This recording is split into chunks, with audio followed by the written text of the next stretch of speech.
Muy buen día tengan todos y todas por estarnos acompañando en este espacio que ha sido todo un proceso de trabajo para poder reunir a estas mujeres que son líderes dentro del periodismo nicaragüense. Este es el espacio, la sala Mujeres en la Redacción, donde mujeres periodistas nos convocamos cada lunes para acompañarles a ustedes y poder hablar sobre la coyuntura de nuestro país, tener conversaciones sobre temas que nos interesan a las mujeres y sobre todo hacer un análisis desde otras perspectivas, desde otras dinámicas sobre lo que acontece en la vida de mujeres, niñas y adolescentes nicaragüenses y dentro de la región centroamericana. Es un placer para mí estar acompañada de Jennifer Ortiz, directora de Nicaragua Investiga.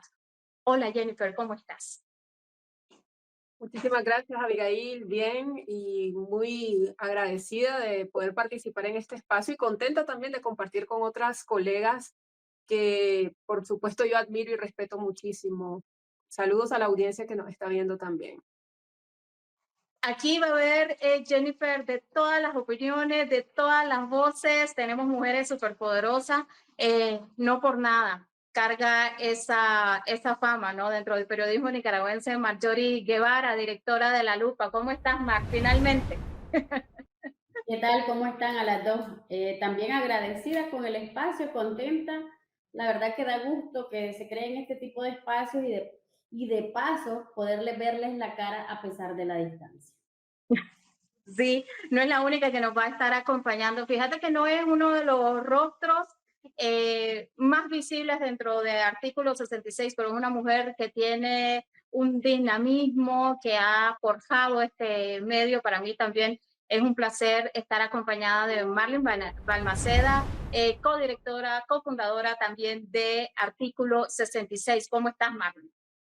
Muy bien, Abigail, muy bien de ver a Jennifer, de verte a vos, de ver a Marjorie y de compartir este espacio con cada una de ustedes y de precisamente generar un debate desde la óptica de nosotras, de las mujeres, que lamentablemente en Nicaragua es un espacio que prácticamente lo tenemos minimizado, ¿no? Por lo general las voces que siempre escuchamos son las de los hombres, entonces este va a ser un espacio muy rico para conocer las opiniones de cada una de mis colegas y también saber esos temas que le interesan a la ciudadanía e intentar dar nuestro punto de vista sobre cada uno de estos temas. Recientemente hemos pasado 2 episodios algo convulsos, creo que el 14 de junio de 2025 de este año, hace una semana tan solo, semana y media por ahí, eh, se anunció el fallecimiento de la expresidenta Violeta Barrios de Chamorro, un personaje polémico en nuestro país, un personaje interesante también para todo el continente americano y latinoamericano. Fue la primera mujer presidenta en LATAM específicamente, pero fue una mujer que creo que dentro de la política ahora tiene un término, ¿no? El bullying político. Fue una mujer que hizo muchísimo en Nicaragua, pero siempre una de las críticas para desvalorizar su trabajo en la política, su presencia es que era una ama de casa, ¿no? Eh, ha representado para ustedes esto, el fallecimiento de doña Violeta Barrios de Chamorro? ¿Cómo ven lo que ha representado para el país? Hay distintas opiniones desde todos los sesgos, pero ¿cómo analizan ustedes este personaje? Cuando doña Violeta gobernó Nicaragua, yo era un bebé, era un bebé, pero eso no implica que no conozcamos la historia de nuestro país. No sé, en este proceso de paz, de transición y algo importante para mí, de que Nicaragua haya podido tener elecciones democráticas. Eso es importante y eso es algo que siempre se le tiene que reconocer. una persona que tuvo una capacidad de diálogo increíble para poder gobernar un país con una polarización extrema y un país también donde encontraba el otro lado del Frente Sandinista, donde le estaban haciendo prácticamente una guerra durante los años que ella estuvo al frente del poder. Entonces, pese a las críticas que se le haga, es algo que no se le puede quitar y siempre se le tendrá que recordar bajo esta dinámica. Sobre todo la paz porque Nicaragua estaba hundida en una guerra civil, las madres, los padres, los familiares estaban llorando a los miles de jóvenes que tuvieron que pertenecer de forma obligatoria al servicio militar y ella, bajo precisamente ese modelo de campaña, esa promesa de paz, logró llevar esa paz que Nicaragua tanto necesitaba después de décadas bajo un régimen de guerra, un régimen bélico enfrentándose nicaragüenses contra nicaragüenses. Marlene, pero ¿qué edad tenías vos? Que hablas que eras una bebé, esa confianza que... Tenía 2 años, 2 añitos, nací en el 2 años 88, tenía. para que lo sepan, era un bebé, no tenía conocimiento todavía de nada. Yo tenía 10 años cuando el triunfo de Doña Violeta, recuerdo, o con honestidad lo voy a decir, fueron los años más duros que pasamos en cuanto a escasez económica, en cuanto a falta de alimentos. Yo como esa niña en esa época es lo que recuerdo. Sin embargo, obviamente que no vamos a dejar de ver todo lo que ha mencionado Marlene, que ha significado y que necesitaba Nicaragua en ese momento. Pero bueno, también como todos los gobernantes que hemos tenido con sus claros oscuros, no podemos olvidar a un Antonio Lacayo detrás, no podemos olvidar también en temas de derechos humanos, no podemos olvidar también en temas económicos, que para el país también fue difícil, pero también, claro, no podemos olvidar que estábamos en un momento de transición, como ya lo dijiste, Marlene, y ese momento de transición pues era un resurgir de Nicaragua, podemos decir.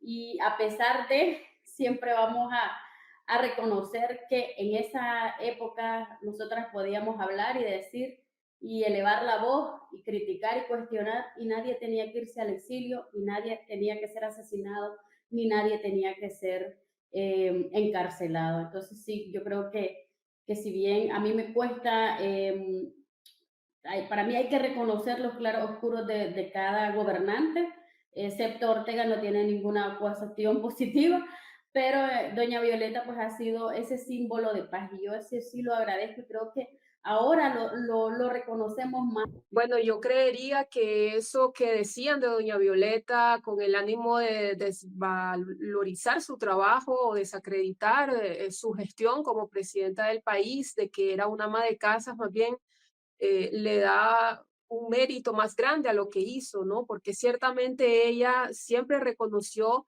que nunca se vio haciendo carrera política y si aceptó postularse como candidata de la unidad fue precisamente porque entendió que su rostro, lo que ella representaba en ese momento, podría convocar a una cantidad de gente tan importante como para derrocar a la primera dictadura sandinista, que fue lo que de hecho se logró. Y si bien Marjorie lo ha dicho, yo lo comparto, también todo presidente tiene cosas que cuestionársele y raras veces ustedes van a ver a un político que no tenga detractores, que no tenga algo que se le pueda criticar o que se le pueda cuestionar.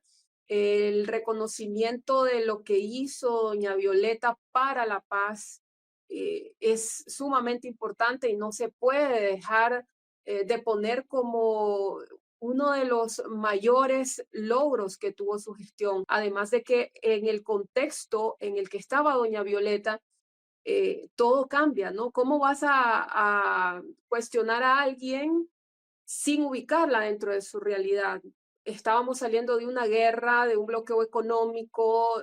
Daniel Ortega en la primera dictadura dejó a Nicaragua totalmente quebrada, una inflación de 33.000% que doña Violeta entregó en un 11%. Entonces yo creo que eso es importante, reconocer que doña Violeta sacó al país de uno de sus procesos más difíciles y que estábamos en un proceso de transición. En 5 años, en 6 años no se iba a lograr levantar a Nicaragua por completo cuando llevábamos 11 años de destrucción y de una situación que era realmente calamitosa, porque no hay otra forma de decirlo. Seguramente sus padres les habrán contado de los racionamientos y de todo eso. Que una mujer valiente, porque esa división de la familia, de la que estamos hablando y que todas estamos padeciendo actualmente, ella la enfrentaba en el núcleo de su familia, o sea, también tener familias divididas, los que estaban con Ortega, los que estaban con ella, enfrentarse al Frente Sandinista, que también se esperaba que iba a ser el que iba a ganar y que dio la sorpresa en febrero.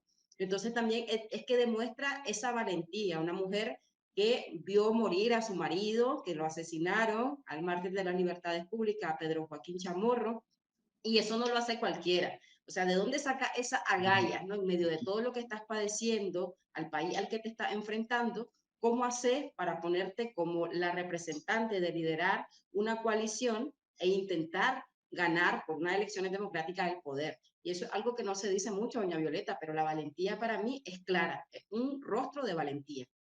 Sí, yo también Fíjense, creo que tiene, dale. yo también creo que tiene todo el reconocimiento y que intentamos darle todo el reconocimiento que se merece por el periodo que significó para Nicaragua, por cómo encontró al país, también porque es mujer, porque fue la primera mujer de Nicaragua presidenta, porque ha sido en América Latina quien también fue la primera mujer presidenta, pero también creo que el contexto en el que ocurre la muerte de doña Violeta, porque ya tenía un padecimiento desde hace ya varios años, creo que también el contexto de dolor, de fragmentación, de estar en esta otra dictadura que también siento que nos marca bastante ese dolor, ese proceso de transición que vivimos en esos años. Les voy a contar, bueno, un episodio de mi historia. Para mí, la muerte de doña Violeta fue una serie de sentimientos encontrados. Este no es mi primer exilio. Yo fui una niña exiliada de la década de los 80. El primer recuerdo que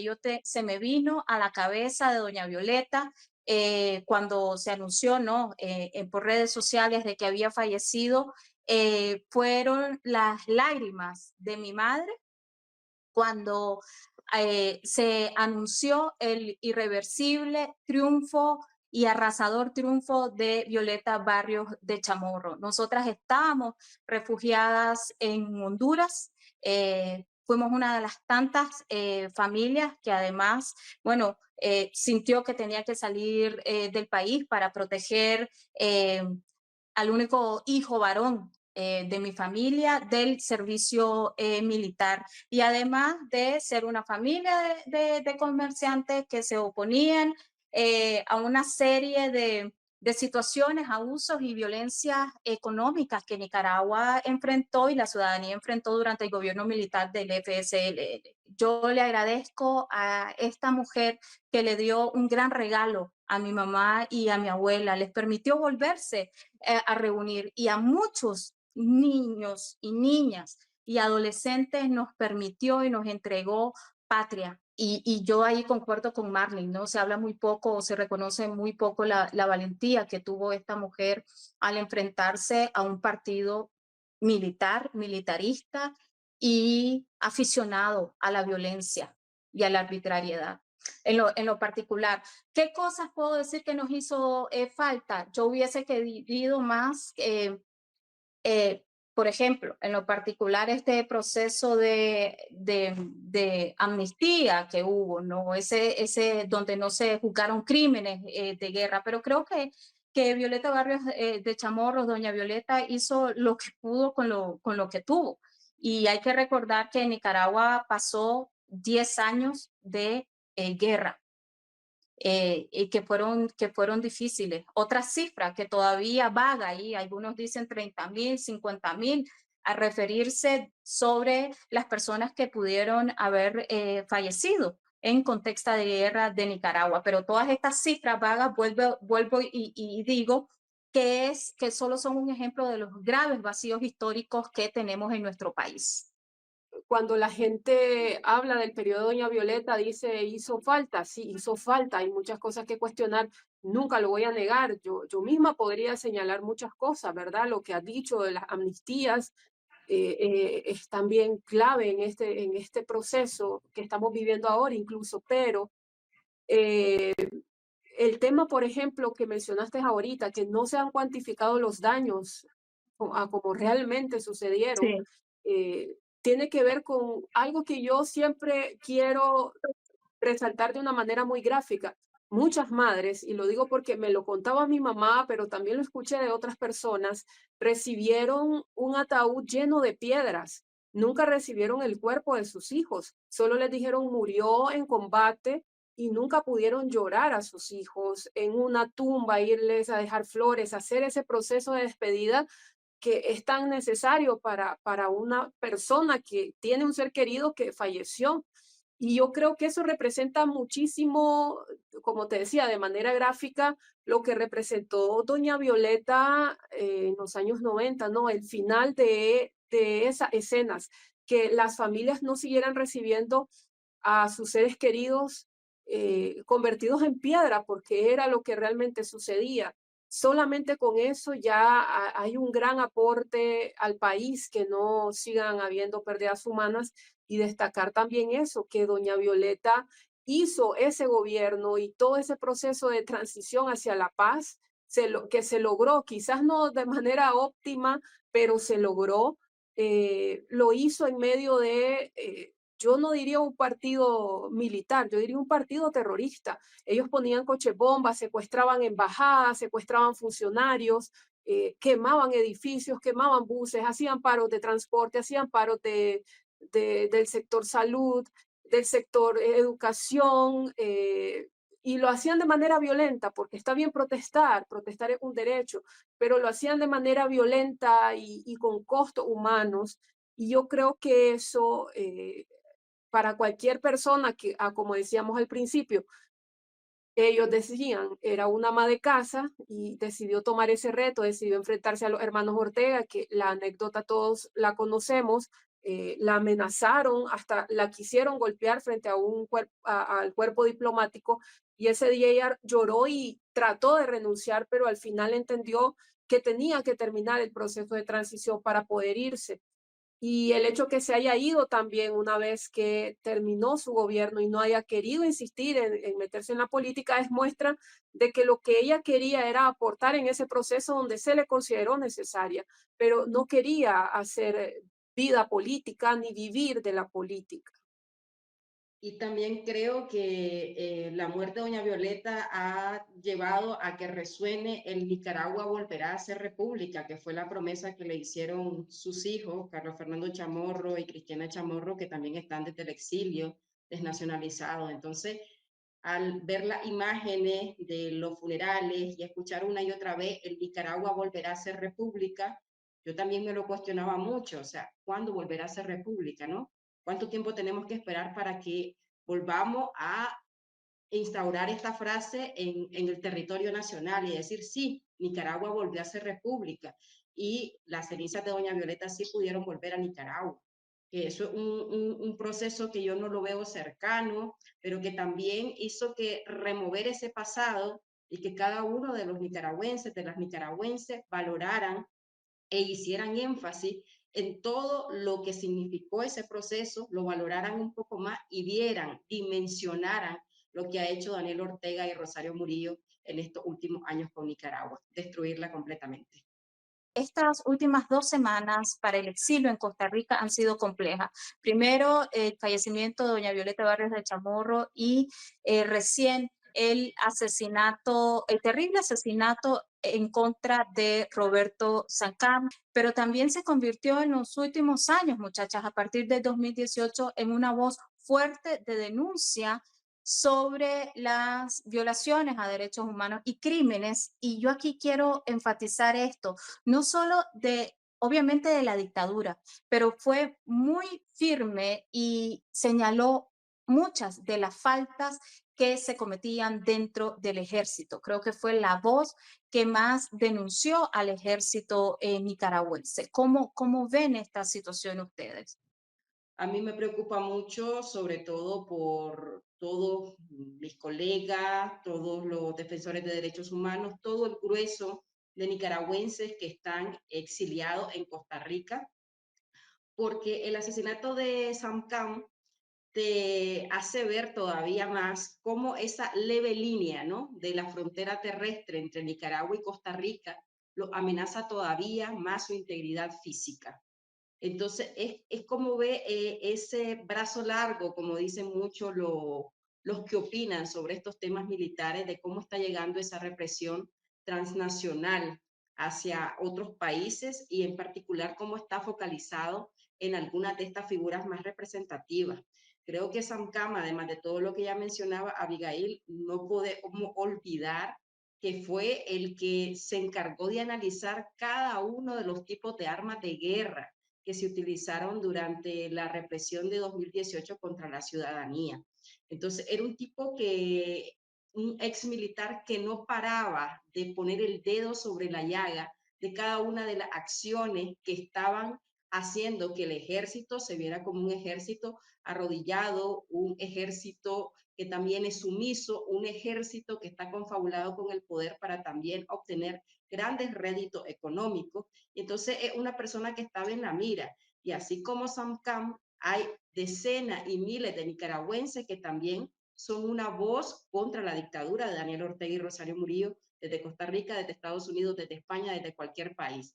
A mí sí me parece que hay que activar todas las alarmas que sean necesarias desde el exilio, la diáspora, frente a estas situaciones.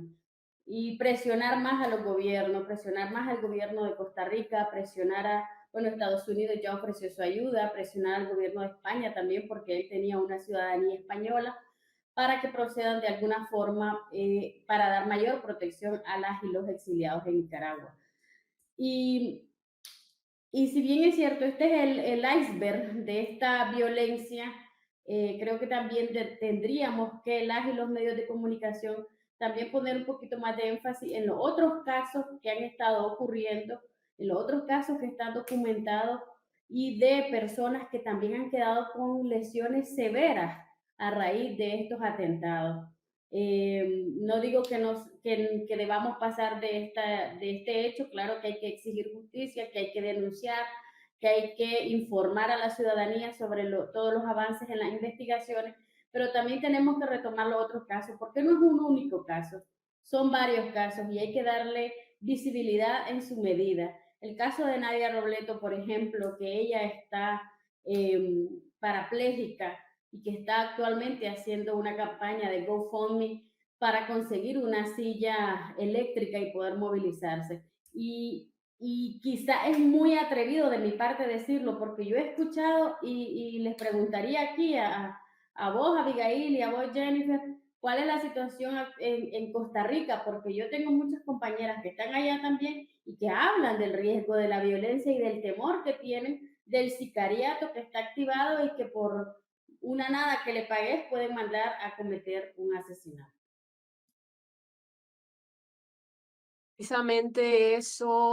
Precisamente eso es el principal problema, ¿no? El contexto que está viviendo Costa Rica en estos momentos está fuertemente penetrado por el narcotráfico y por el crimen organizado, y el sicariato es una modalidad de crimen desafortunadamente muy común. Entonces, el mismo Sam Kam lo advertía de que la dictadura tiene gente para hacer labores de espionaje y vigilancia, ubicarte, hacer un mapeo de los opositores a los que ellos consideran una amenaza, y luego no son ellos mismos los que ejecutan estas acciones, sino que contratan a estos sicarios costarricenses para hacer ese trabajo sucio y de esa manera lavarse las manos, ¿no? Como pasa con el caso de Joao Maldonado, que si vemos las investigaciones, hay 3 nicaragüenses involucrados que hacen esta tarea de vigilancia, de atraer a la persona a un punto, y en ese punto hay sicarios ya costarricenses que los atacan. Entonces, esto es muy preocupante porque este contexto de criminalidad se está aprovechando por parte de la dictadura para poder cometer este tipo de crímenes con total impunidad. Luego tenemos el otro aspecto, que es una pasividad del gobierno de Costa Rica, que en su momento no advirtió de que existía una posibilidad o una línea de investigación sobre un crimen político, y esto relajó mucho a los nicaragüenses exiliados, y ahora lo vemos convertido en un asesinato más, que es el de Roberto Sam Kam. Y por último, yo solo quisiera agregar que esto nos debe de convocar a todos para, en medio de lo difícil que es, porque Costa Rica es un país muy pequeño y es imposible que no te encontres en algún lugar a una persona que te conoce, que te identifica, o que si alguien te está haciendo labores de vigilancia te pueda ubicar con facilidad, porque es un país extremadamente pequeño. Pero en medio de eso, no subestimemos a la dictadura.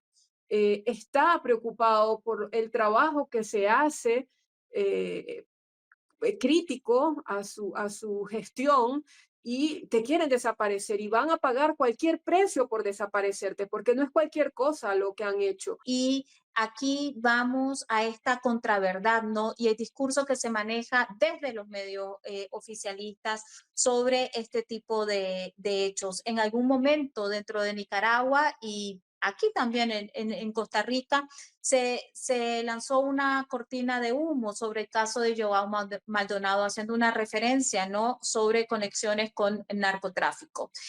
Ya apareció en algunos portales también pro gobierno señalando lo mismo sobre el caso de Roberto Sancam. Creo que obviamente es parte de la estrategia de cortina de humo para confundir, para controlar el discurso, para establecer un discurso que limpie al régimen para poder, según ellos, justificar.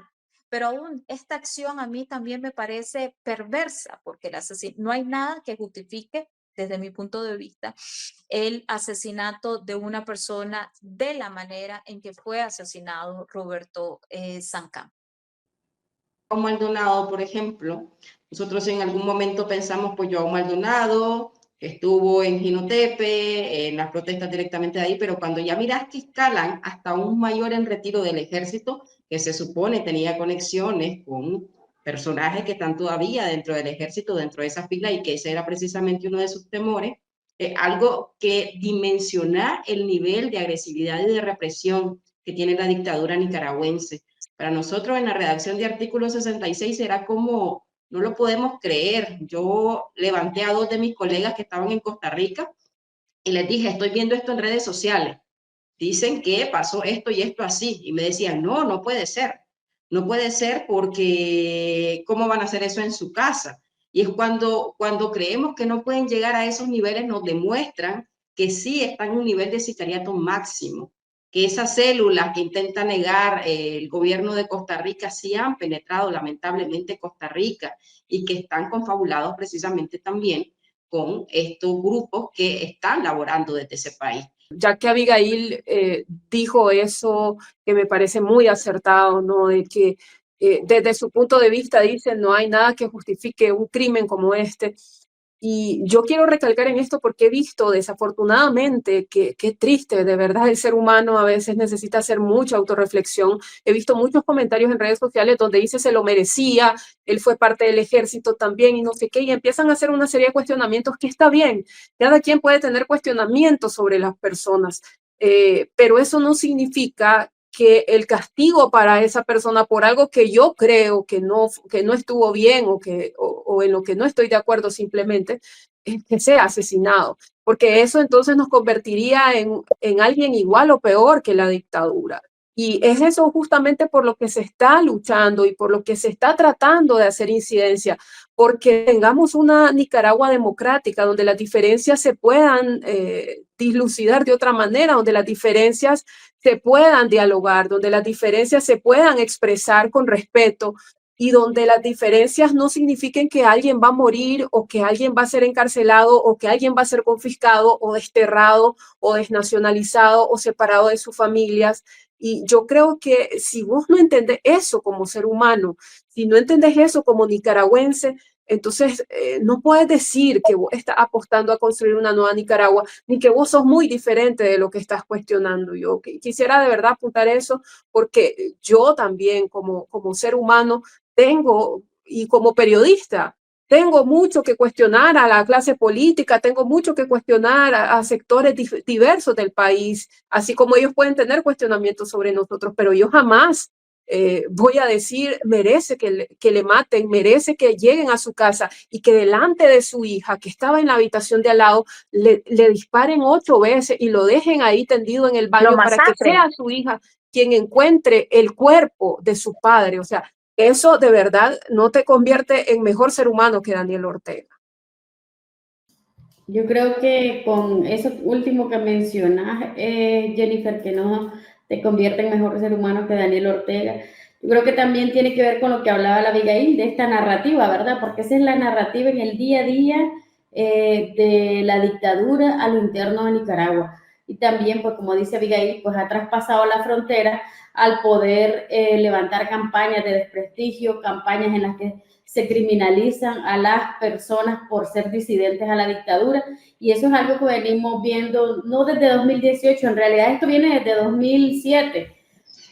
Los sandinistas, el FCLN no ha cambiado en nada, y este ha sido su narrativa, su modo de operar como un grupo criminal realmente, como un grupo de terror, que ha instaurado el terror en realidad en Nicaragua, y creo que no ha cambiado y es lo que sigue, lo que se mantiene en su narrativa, y que mucha gente fanática, política de ellos, seguidores, que tienen algunos que otros beneficios que pensaría yo que serán migajas comparado con toda la plata que ellos se están echando en el bolsillo, que están repitiendo este discurso. Y en realidad yo quisiera resaltar el valor al final de este espacio, de los medios en los que nosotras estamos trabajando, en especial, digamos, el trabajo que ha hecho vos, Jennifer, con el tema de rescatar la memoria, porque yo a veces me pongo a pensar que esta generación de jóvenes que está en Nicaragua no tiene idea de un montón de cosas. Ya han pasado 7 años. Ponele en 2018, niños y niñas que tenían 10 años, son 17, 18 años que tengan ya, son jóvenes y que han pasado escuchando todo este tiempo.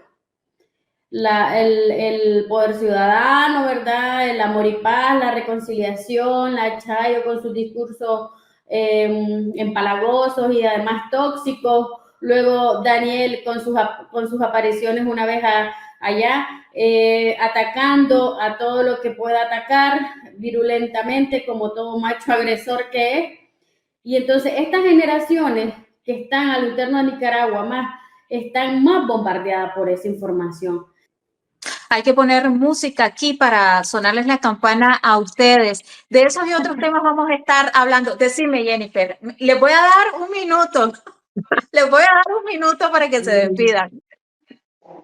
Dice, les voy a dar un minuto, pero me advirtió a mí porque sabe que mucho hablo, ¿no? Yo agradecerles de verdad, muy complacida de poder participar en un espacio donde hay solo mujeres, dando sus opiniones y sus puntos de vista. Me parece que tenemos otras perspectivas, que además es importante que se abran los espacios para que las mujeres también hagamos opinión, porque muchas veces cuando somos mujeres periodistas se nos ubica como para contar aquellas cosas rápidas, ¿no? Y por lo general, yo no me quejo mucho de eso porque sí he tenido oportunidad, pero yo sé que hay muchas otras mujeres periodistas que no tenemos esos espacios, que no tienen esos espacios, y que existan espacios como estos son importantes, y ojalá podamos invitar a otras mujeres también periodistas que se vayan atreviendo. Estamos en un contexto difícil, pero a medida que se vayan atreviendo, que se vayan sintiendo seguras, puedan también estar aquí opinando y dando su análisis de las cosas que pasan en Nicaragua.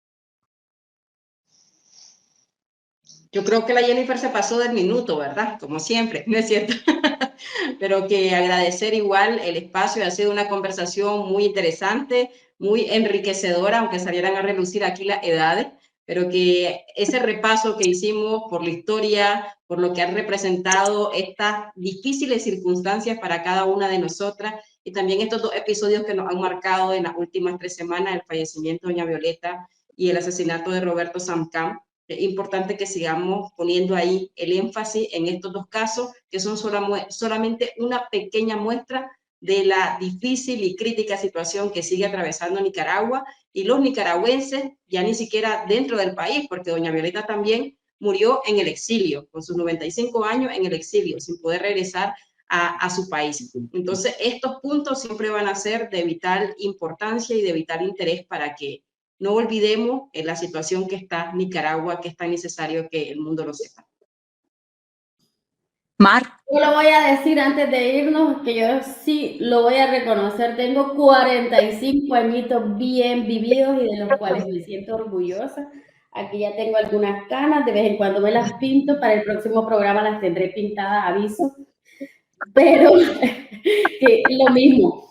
En la línea de la despedida, ¿verdad? Agradecerles a todas, me alegra verlas de nuevo, me pone muy contenta que podamos tener estos espacios.